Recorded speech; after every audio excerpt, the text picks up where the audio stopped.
E questa che vi è passata. Un altro giorno ho visto invia una lettera in latino a un prete e gli dice a giurare per la confermazione, vorrei mica di bere candidi, qualcosa di un piccolo ripasto semplice. Allora prova, ma il prete non si ricordava più di nulla.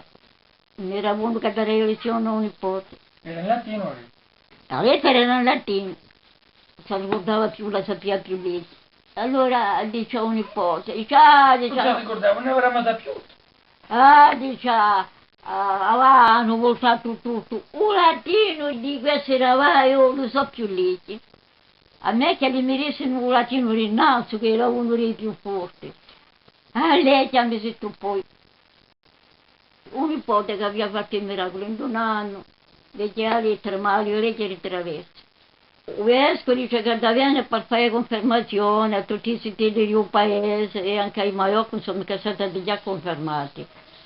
Che voi tombi tu vostro sumiere moro e fargli un buon ripasto.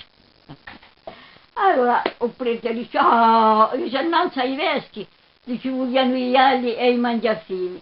Ma come sumiere che era in mano di un paese che è anche vecchio. Come sumiere. Ma che fatto non gli vescovi eravate? Ma Monsignore ha parlato. Allora dice a un poveri giovanotti, arrabbiatevi, tombate usumere. I giovanotti non tombano usumere e si è messo a fare lo coce 3 giorni. È diventata una pagliola enorme, aveva messo i pestivoni. Fine che o vescovo giunge per fare, a tavola poi c'era usumere morto. Il vescovo provava a rimangiare usumere, ma era per maggiore, portanto, Monsignore, un usumere è morto, 3 giorni che lo conci.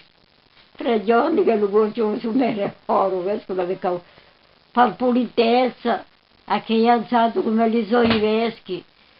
Il vescovo non ha detto nulla, ma si è arrita e se n'è andata, ci ha mangiato abbastanza parole. Mi prende lo stomaco, mi scuserete. Se ne vende un carbonaro che stava vicino e dice, ci avete mica un pane rosso, ammogliato mi friggite nell'uiole.